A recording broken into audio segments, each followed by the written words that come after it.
Hi there.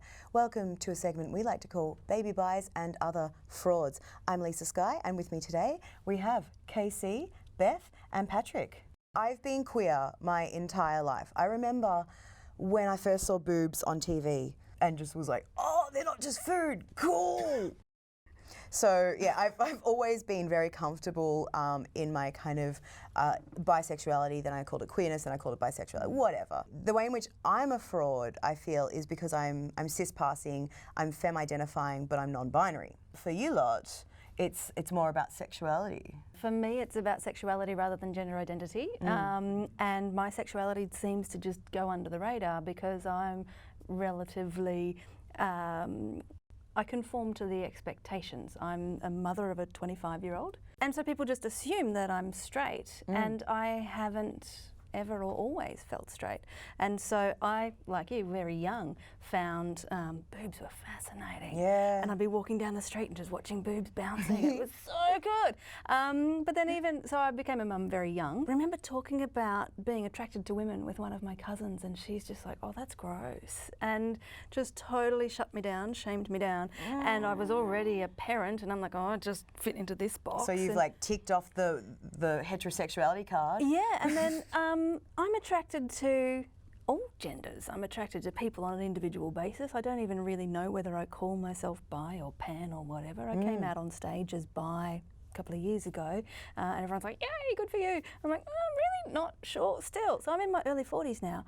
It just feels a little bit late to be starting this. I was married for 10 years and I don't know what I'm doing, and so your sexuality is, nah, yeah. Mine's like all of it if me, but I don't know how to ask. I mean, even the fact that we've included fraud, ironically, into the title is kind of a part of the problem for me because, I mean, bi-erasure is a real thing, and I feel like that's probably why I mean, not probably why I feel this way. Like, I feel this way for a lot of complicated reasons, but yeah, it's a real thing. I've not experienced it firsthand, but I've experienced it through a friend. And yes, I work in the queer space. Like I work at a theatre that hosts like a monthly queer storytelling, and I still feel, because I'm incredibly straight passing and have predominantly only ever been with men, I just don't know. I'm too scared to be with a woman because I don't know what the fuck I'm doing, and I'm scared of being told that I'm a fraud. So I embody the idea that I am a fraud, and it just becomes a self Just muck in there. Just I mean, muck effort in. counts. Just really try your best. Yeah, I've just got to find the right woman who to muck in with. who is like just willing to. Well, sorry, that's awkward. I did not. Didn't come here to hit on you. But Okay, now I don't know how to finish. And bisexuality number 37 ticked off, that we're up for anything, anytime. When really it's just me. No, I like to say that. I'm slutty, but I'm choosy. Bi-erasure is indeed a real thing, and that's why I'm really interested in your opinion, Patrick, because are you a cis-male? Yes, yeah. Oh. Yeah. Yes, I am. Yeah. Right. I felt nervous even saying that. It's like, should I be here? Yes. Well, I mean, if this wasn't such a minefield to talk about, then we wouldn't be doubting it all the time. I think, and in particular, I'm only 24 now, and I came out of high school and then only in university figured out I was bi. But at that time, for me, my experience has been a thing of, oh, I've always been bi. I was straight in high school. I was just flat out straight. I wasn't being held back by anything, and then fell in love with a guy, and then everything changed from there. And so, but it's always been confusing to me now because, like, I have a girlfriend now. She's bi as well, and we both have the same experience. This is my first year coming out on stage as bi as well, which means I've got to do that before I mention the girlfriend. Yes. Yeah. I have, because I'm also polyamorous, of course, look at me. If you don't know what polyamory is, it's ethical, multiple relationships. They all know about each other. It's all ethical and good. Yeah, if I'm trying to hit on a girl, I'll mention my husband because I love him so much and I'm always talking to him about him. I'm like, oh yeah, my husband does that. But we're allowed to see other people and I'm queer as well, so. Anyway, I'm Lisa. Yeah.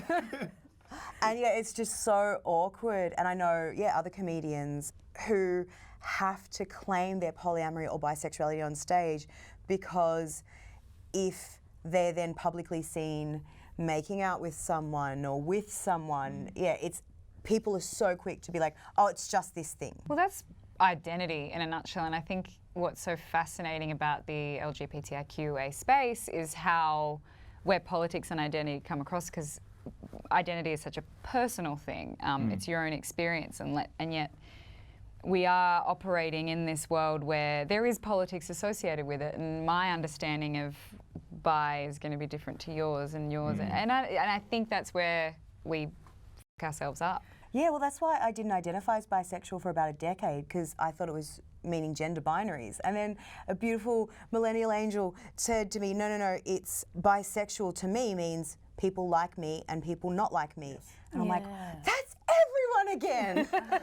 My partner and I have always described it, because of course we've also had the conversation of, oh, well, hang on, does that not make it the same as pansexual? And then that whole confusing matter. Which is also bi-erasure, sorry.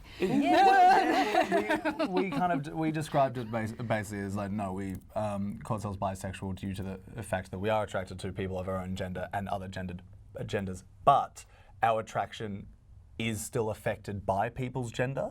Like, I'm attracted to men in a very, very different way than I'm attracted to women, and then all other genders. Like, I do find it is affected by the gender of people. Yeah, and it almost sits in a different part of your existence, I feel. Like, being attracted to a woman sits in a different place in my body than it does when I'm attracted to a man. It's almost, it's a different part of self. Literally written 2 shows about it. Yeah, we got to talk, babe. Absolutely. Glean your mind. Yes. Which is a really interesting space, because then you're like, okay, so for me it's like I'm attracted to men like this, and I'm attracted to women like this, and I'm attracted to everyone else like this and this and this and this. Yeah.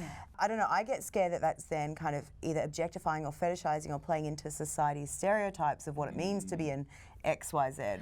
I don't know, because I've found a similar thing, that I feel different attractions for different genders, and then it makes me doubt myself even more. Is the attraction I feel for women less than what I feel for men? Does that make me straighter or straight-ish or whatever? Because I guess I've always had predominantly male partners and been perceived as straight, and so because it feels different and because there hasn't been a lot of cultural acceptance, it comes with that culturally loaded feeling of judgment and that it's wrong in some way. So I find my need to personally get past that first before I act on it is something I want to do ethically before I engage with a partner, because it's my bullshit to deal with, you know.